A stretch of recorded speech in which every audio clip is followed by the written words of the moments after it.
Welcome, students. This is the story Bholi. A big shop, house, and house of his own, and I hear several thousands in the bank. Moreover, he is not asking for any dowry. तो जिस तरीके से भोली की शादी के लिए बातें होने शुरू हो गई थी और उसके दूल्हे के बारे में जो जानकारियाँ उनके पास थी उन्हीं को लेकर के चर्चा हो रही थी कि उसके पास एक बहुत बड़ी दुकान है, खुद का घर है और कई हज़ारों रुपए उसके बैंक अकाउंट में है। और इससे भी बड़ी बात थी कि वह डॉरी यानी कि दहेज के लिए नहीं कह रहा था। That's right, but he is not so young, you know, almost the same age as I am, and he also lives. Moreover, the children from his first wife are quite grown up.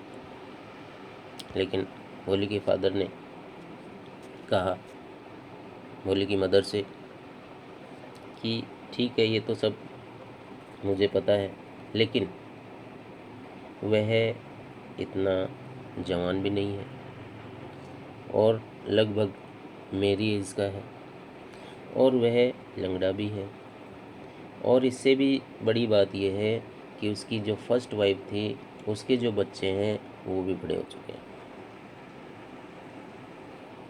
So what does it matter, his wife replied.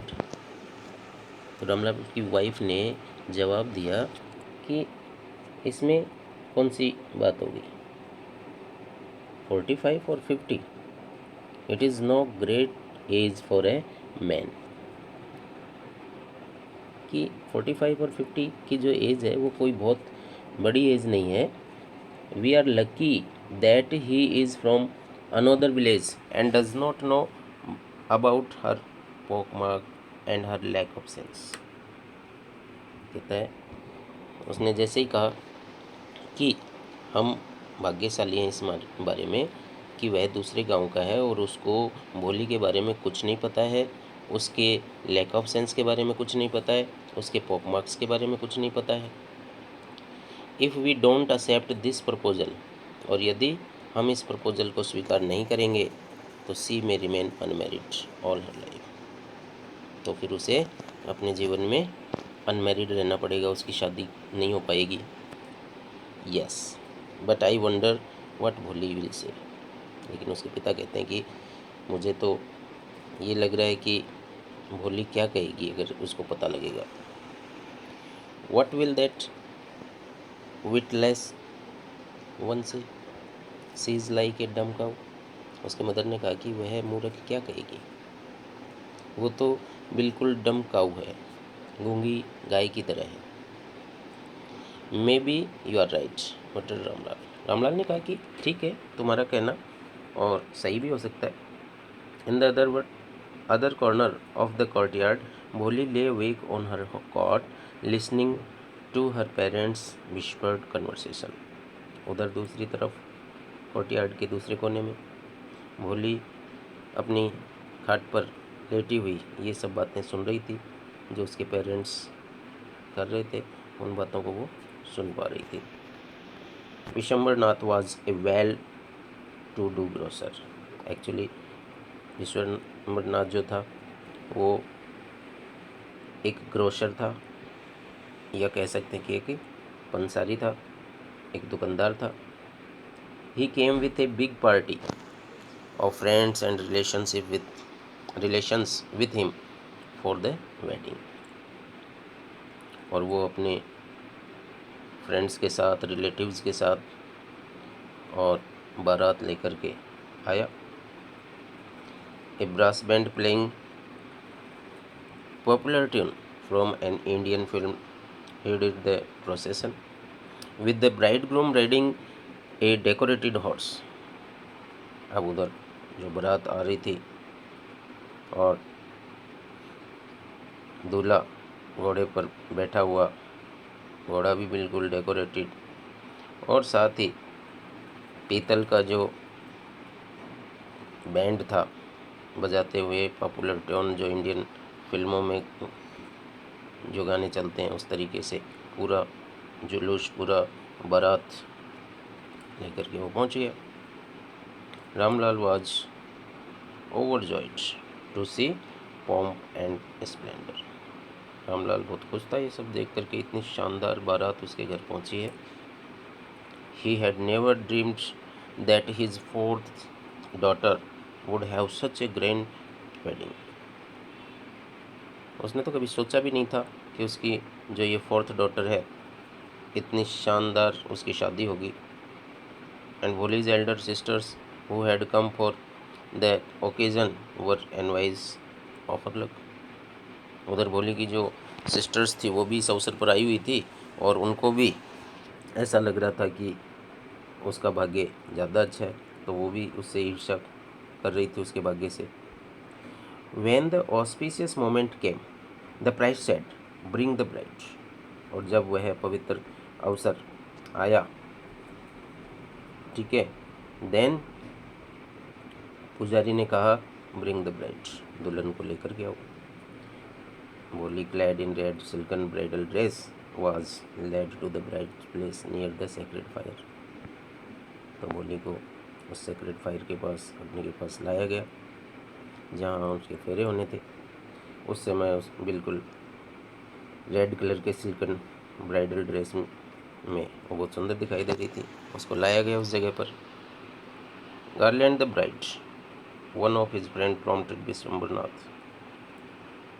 Vishambarnath के एक मित्र ने ही कहा कि माला पहनाओ। Then the bridegroom lifted the garland of yellow marigolds, and a woman slipped back the silken veil from the bride's face. Vishambhar took a quick glance, and the garland remained poised in her hand. The bride slowly pulled down the veil over her face. उसी समय दूल्हे ने marigold के जो पीले colour के फूल थे उनसे बनी हुई जो माला थी वो उठाई, और उस समय महिलाओं की तरफ से और जो सिल्कन वेल यानी कि घूंघट, वेल का मतलब घूंघट से, जो कि दुल्हन के फेस पर था, उसको थोड़ा ऊपर किया। देन विशंबर ने एक नज़र से उसको देखा और तुरंत जैसे उसके हाथ में जो माला थी वो एक बार के लिए रुकी, और the bride slowly pull down on the veil over her face, और उसके चेहरे पर वापस घूंघट को नीचे कर दिया गया। Then have you seen her, said Vishambar to the friend next to him. Vishambar ने तुरंत अपने मित्र से पूछा कि क्या आपने देखा उसे? सी हैज़ पोक मार्क ऑन हर फेस, कि उसके चेहरे पर कुछ निशान दिखाई पड़ रहे हैं, चेचक के निशान दिखाई पड़ रहे हैं। So what, you are not young either. कहता तो क्या करें, आप भी तो इतने युवा नहीं हैं, आप में भी कमी है। Maybe, but if I am to marry her, her father must give me 5000 rupees. कहता ठीक है, ऐसा हो सकता है, मेरी भी कमी है, लेकिन अगर मैं उससे शादी करता हूँ तो उसके पिता को मुझे 5000 रुपये देने पड़ेंगे, और देने ही चाहिए। Then Ramlal went and placed his turban his honour at Vishambar's feet. Do not humiliate me, so take 2000 rupees. उसके बाद रामलाल उसके पास गया और उसने अपना पगड़ी उसके सम्मान में उसके कदमों में रख दी, और उसने कहा कि मुझे अपमानित मत करो, और ये 2000 रुपये हैं, ये आप ले सकते हैं। उसने कहा नो, 5000, और we go back, keep your daughter. उसने कहा कि नहीं, मुझे 5000 रुपये ही चाहिए, या फिर हम वापस चले जाते हैं, अपनी डॉटर को अपने पास रखो। Be a little considerate please, if you go back I can never show my face in the village. Ramlal ने कहा कि आप विचार कीजिए इस पर, अगर आप वापस चले गए तो मैं गांव में किसी को मुंह दिखाने लायक नहीं रहूँगा। Then out with 5,000। उसके बाद वो 5,000 रुपये लेकर पहुँचता है, tears streaming down his face, and Ramlal went in, opened the safe, counted out notes. He placed the bundle at the bridegroom's feet. चेहरे पर आंसू थे। रामलाल अंदर गया और अपनी अलमारी से नोट गिनते हुए वापस लेकर के आया और रुपयों का बंडल उसके कदमों में रख दिया। On Bishambar's greedy face appeared a triumphant smile. रुपये देखते ही बिशंबर, जो कि एक लालची था, उसके चेहरे पर जीत की मुस्कान और एक सफलता की स्माइल दिखाई दे रही थी। And he had gambled and won, और एक्चुअली उसने जो जुआ खेला था वो जीत गया। Give me the garland here now. उसके बाद उसने कहा कि माला मुझे दो, मैं माला पहनाता हूँ। Once again the veil was slipped back from the bride's face, but this time her eyes were not downcast. एक बार फिर देखा गया कि घूंघट था वो ब्राइड के चेहरे से उठा, लेकिन उसकी जो आंखें थी वो इस वक्त झुकी हुई नहीं थी, डाउनकास्ट नहीं थी। सी वॉज लुकिंग अप, वो देख रही थी ऊपर, and looking straight at the prospective husband, और सीधे अपने होने वाले पति की तरफ देख रही थी। And her eyes there was neither anger nor hate, only cold contempt. लेकिन अब की बार उसकी नज़रों में ना तो गुस्सा था और ना ही घृणा, केवल तिरस्कार था। Bishambar raised the garland to place it round the neck bride's neck. Bishambar ने माला लेकर के और उसके गले में डालने की कोशिश की, but before he could do so, Boli's hand struck out like a streak of lightning, and the garland was flung into the fire. लेकिन बिशंबर ऐसा नहीं कर सका। जैसे ही करने ही वाला था, भोली का हाथ तुरंत बिजली की गति से आया माला पर और उसको छीनकर उसने आग में फेंक दिया। She got up, threw away the veil. उठी और उसने अपना घूंघट भी हटा दिया और उसने कहा, पिताजी, सेड भोली इन क्लियर लाउड वॉइस। अब उसकी आवाज़ बिल्कुल क्लियर थी, कहीं स्टैमर नहीं था, कहीं हकलाना उसका नहीं था। और उसने कहा, पिताजी, and her father, mother, sister, brother, relation, neither neighbours were startled to hear her speak without even the slightest stammer. सारे लोग जो वहाँ मौजूद थे, उसके माता पिता, सिस्टर, ब्रदर, सब, और जो भी पड़ोसी, सब स्टार्टल रह गए। इस तरीके से ये विदाउट स्टैमर के बोल पा रही थी, इसको देख करके सब आश्चर्यचकित थे। उसने फिर कहा, पिताजी, take back your money, I am not going to marry this man. ये अपने पैसे वापस ले लो, मैं इस व्यक्ति से शादी करने वाली नहीं हूँ। Ramlal was thunderstruck. The guest began to whisper, so shameless, so ugly and so seamless. उधर रामलाल वो चक्कर रह गया। सारे जो गेस्ट थे उन्होंने कानाफूसी शुरू कर दी, कहने लगे, कितनी शर्मिंदगी की बात है, और कितनी भद्दी और कितनी शर्मिंदगी की बात। बोली, यार, यू क्रेजी, साउटेड रामलाल। उसी समय रामलाल चिल्ला करके बोलते, उसने कहा कि पागल हो गई।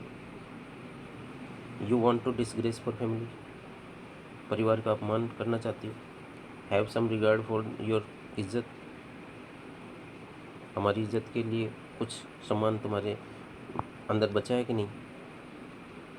For the sake of our इज्जत, सेड बोली। अब बोली ने कहा कि आपकी इज्जत के लिए I willing to marry this lame old man, कि मैंने आपकी इज्जत के लिए ही हाँ की थी, नहीं तो इस लंगड़े व्यक्ति और बूढ़े व्यक्ति से कौन शादी करने वाला था। लेकिन आपकी इज्जत का ख्याल करके मैंने ऐसा हाँ कर दी। But I will not have such a mean, greedy and contemptible coward as my husband. लेकिन अब मुझे पता लग गया और मैं ऐसे मीन जो तुच्छ व्यक्ति है और जो लालची है, ग्रेडी है, ठीक है, एंड कंटेम्प्टिबल कावर्ड्स, और इस तरीके का जो कायर पुरुष है उसको मैं हस्बैंड नहीं बना सकती।